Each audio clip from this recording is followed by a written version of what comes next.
Los incendios han causado ya la muerte de más de 20 personas, arrasado cerca de 1.300 viviendas y causado más de 5.500 damnificados en las regiones de Ñuble, Biobío, la Araucanía y el Maule. Vamos a conversar sobre el estado de los incendios y también sobre el inicio de este proyecto, plan de reconstrucción, con el ministro de Energía, Diego Pardo. ¿Cómo está, ministro? Hola Lucía, buen día, ¿cómo estás tú? Muy bien, muchas gracias por estar conectado con toda Latinoamérica para contarle efectivamente a esta audiencia que ha estado preocupada sobre lo que está pasando en Chile a través de DNews. Ministro, primero usted también está en calidad de ministro de enlace en alguna de las regiones, ¿cierto? Efectivamente, en la región de O'Higgins, como puedes ver en el mapa de atrás. Perfecto.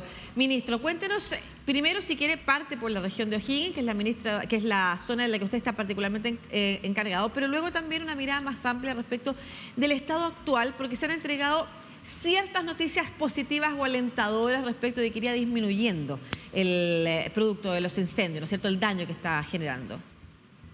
Bueno, en la región de O'Higgins nunca tuvo una magnitud de incendios que ameritara la declaración de un estado de emergencia, como se ocurrió en otras 3 regiones del país. Tuvimos, eso sí, un incendio que todavía está en combate, aunque está controlado, relativamente grande, de 1.200 hectáreas, en la zona de la comuna de Lolol. Pero durante todo el fin de semana se estuvo combatiendo el incendio y afortunadamente se consiguió contener y desviar de la zona de vivienda, aunque tuvimos que efectivamente evacuar una zona de la comuna de Lolol, la zona de Los Robles. Pero fuera de eso, ese es el único que todavía está en combate. Ayer se extinguieron otros 3, pero ha sido una región donde hemos estado sobre todo enfocados en labores preventivas. Perfecto. Esto incluye el programa de cortafuegos, que no solo se consiguió completar, sino incrementar casi al doble de lo que se había originalmente pronosticado en términos de kilómetros de cortafuegos. También en la preparación de la infraestructura crítica, que supone como limpiar los alrededores de la infraestructura, cargar sus mecanismos de generación de respaldo, reforzar las cuadrillas de respuesta ante emergencias y finalmente una campaña de prevención con la ciudadanía que evite conductas de riesgo y otorgue en lo posible las facilidades a los equipos de trabajo. Pasa en O'Higgins, muchas veces también en otras partes de nuestros sectores más rurales, que tanto los tendidos eléctricos como las calles van muy pegadas a los cercos de los terrenos privados. Entonces es necesario la colaboración de los vecinos, y aprovecho, a aquellos televidentes que estén en esta situación, que por favor entreguen las facilidades a nuestros equipos de trabajo para poder tanto despejar los tendidos eléctricos como despejar las franjas camineras de material que pueda propagar un incendio. Precisamente una de las causas principales de los peores incendios que hemos visto estos últimos años o en la década pasada tuvo que ver ¿no es cierto?, con el tendido eléctrico cerca de cercos, efectivamente, que no estaban necesariamente limpios. Ministro, y a nivel nacional, ¿son las noticias más alentadoras en torno a que las condiciones climáticas, por ejemplo, estarían ayudando o colaborando a que disminuyera el inicio de nuevos focos o que crecieran los incendios? Bueno, efectivamente tuvimos, empezando el viernes y también durante el fin de semana y ahora, durante el día de ayer, lluvias en distintos lugares del centro-sur.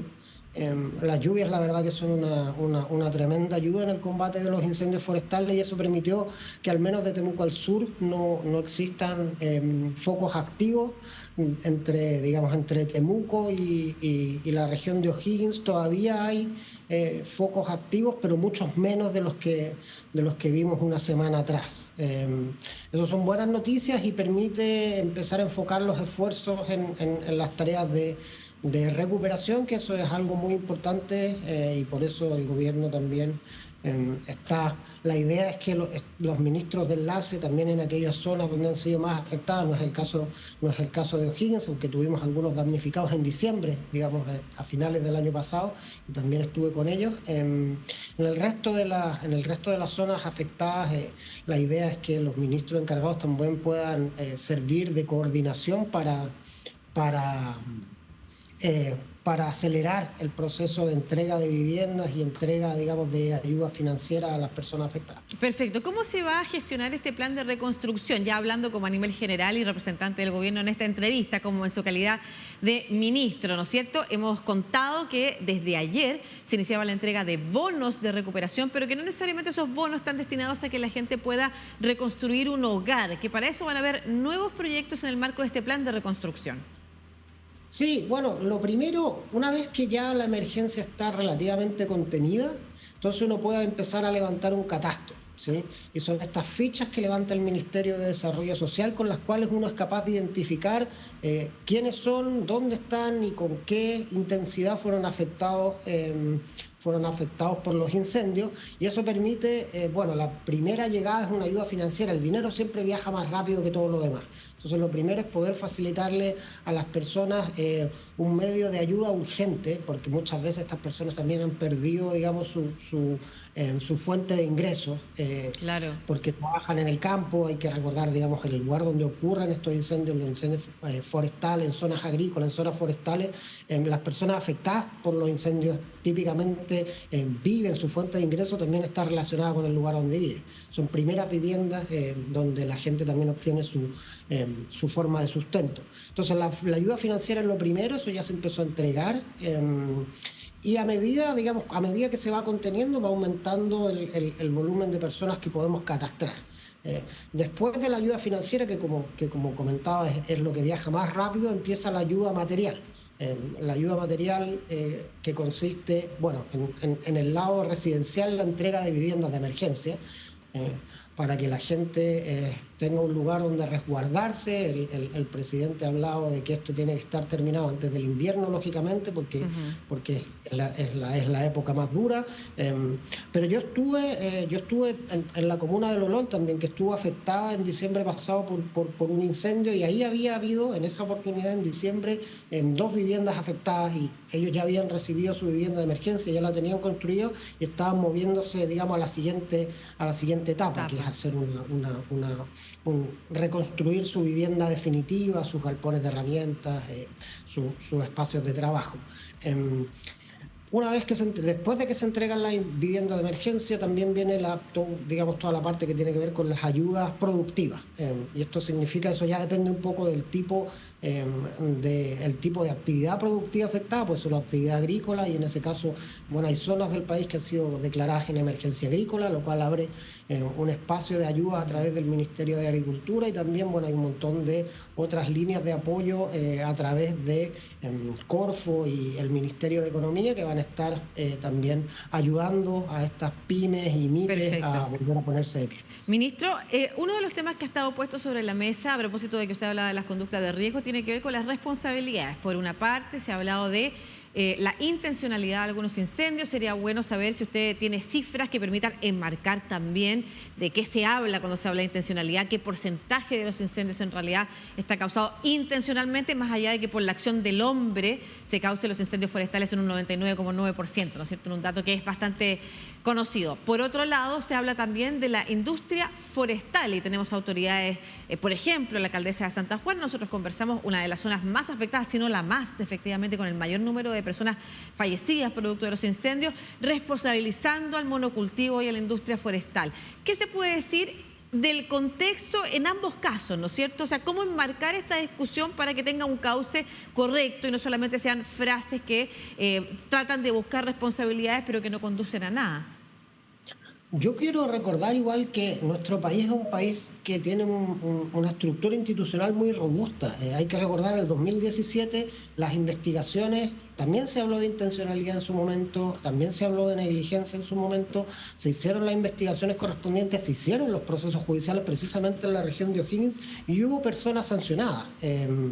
Entonces, hoy, en este momento es muy temprano para tener antecedentes definitivos sobre cuáles son las causas concretas de los incendios y quiénes fueron los responsables. Hay algunos casos donde hay denuncias específicas de personas que habían estado haciendo maniobras con una soldadora en pleno día, digamos, en la hora del cénit solar, y eso podría haber sido un detonante de algunos incendios. Hay otros casos donde hay antecedentes de personas que fueron detenidas portando acelerantes cerca de zonas forestales.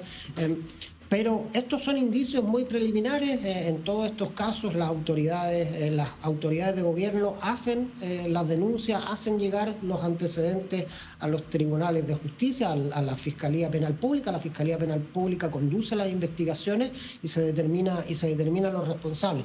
Yo sé que quizás no es lo que la gente quiere escuchar en este momento, le gustaría ya tener mayor claridad sobre los responsables, pero en esto es muy importante actuar con la seriedad que el caso lo amerita. Claro. Desde el punto de vista individual hay que esperar a las investigaciones criminales que quiero reiterar, digamos, hace 5 años, cuando tuvimos esta denominada tormenta de fuego, hubo investigaciones que concluyeron de manera exitosa y donde se determinó los responsables y sus culpabilidades. Claro, y en esos días circulaba bastante video con denuncias por las redes sociales que al final no eran lo que efectivamente habían producido inicialmente los incendios. Y buscar responsables seriamente también ayuda a poder prevenirlos. En una conversación que ha sido paralela y que al principio causó cierta reticencia del mundo empresarial, tiene que ver con la posibilidad de avanzar a una nueva regulación del sector forestal, a propósito de también las responsabilidades que se estaban buscando. Finalmente, estos últimos días se ha visto una disposición mucho más positiva, e incluso el ministro Valenzuela, con quien estuvimos también la semana pasada conversando, que es el ministro de Agricultura, ha dicho que desde el sector forestal también hay buenas intenciones para avanzar en un nuevo pacto, se ha hablado ahora, ¿no es cierto? Ya no regulaciones, sino que un nuevo pacto, pensando en una industria que tiene que enfrentar también desafíos nuevos para ser una industria sostenible, sustentable. ¿A qué se puede referir con eso, con ese nuevo pacto? Bueno, a ver, por el lado individual efectivamente tenemos que esperar las investigaciones judiciales, pero por el lado agregado, por el lado de las políticas públicas, una vez que la emergencia termine, es muy importante que como país nos sentemos a analizar con toda la evidencia que se ha recopilado digamos, en esta semana respecto de qué es lo que podemos aprender, ¿sí? Evidentemente aquí hubo una situación donde todos nuestros servicios de emergencia han estado muy estresados y es una situación que no podemos normalizar, es una situación que en lo posible no debiera repetirse. Claro.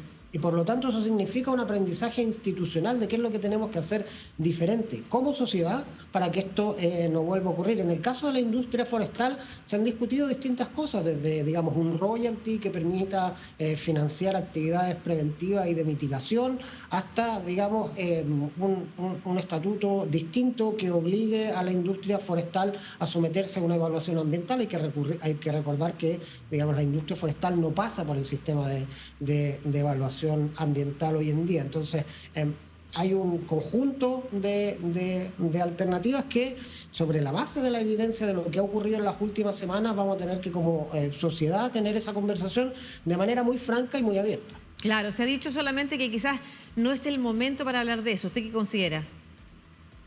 El momento hoy tiene que estar, o sea, hoy tenemos que estar centrados en la emergencia y una vez que consigamos que la emergencia termine y esté encarrilado el proceso de reconstrucción, por cierto, tenemos que abrir esa conversación, que tampoco significa esperar años, esto significa seguramente esperar semanas o un mes para dar esa conversación, una vez que tengamos los antecedentes consolidados, porque si no, la conversación se enfoca demasiado en detalles que pueden ser no tan relevantes como el agregado de información que tenemos. Y sobre el particular quisiera también hacer una pequeña mención, sobre todo a los medios de comunicación de la región de O'Higgins, donde me tocó participar. La verdad que han sido extraordinariamente responsables. En esta emergencia, lo que me tocó a mí trabajar con ellos, nunca difundieron noticias falsas, siempre fueron muy responsables a la hora de difundir información oficial, chequear los rumores que le llegaban, chequear la información que le llegaba. Nosotros establecimos, apenas me nombraron a mí como como delegado, o sea, como ministro encargado de la coordinación, establecimos los canales de comunicación y la verdad que la relación fue muy fructífera, fueron muy responsables a la hora de llevar los mensajes de comunicación de riesgo al público y evitar la difusión de noticias falsas, así que quería aprovechar de agradecerles esa labor que fue muy importante, especialmente las radios regionales, comunales y de barrio en la región de O'Higgins. Muy relevante, por supuesto, para calmar a la población también, para entregar información oportuna, creíble. Eso es súper relevante, así que nosotros también desde DNews y para toda Latinoamérica tratando de hacer el mismo esfuerzo, ministro Diego Pardo, ministro de Energía chileno, uno de los ministros de enlace, encargado también de la conexión entre el Estado chileno y las zonas afectadas por los incendios. Muchas gracias por esta conversación, ministro. Gracias a ti, Lucía. Y solo recordar que hoy es el Día Mundial de la Energía, bueno, del amor, de la amistad y de la energía, el Día Internacional. Una buena energía. Un saludo a todos los que impulsan la energía renovable en nuestro país. Vamos a estar hablando de eso también más adelante, ministro. Muchas gracias. Que esté muy bien. Chao, que esté bien.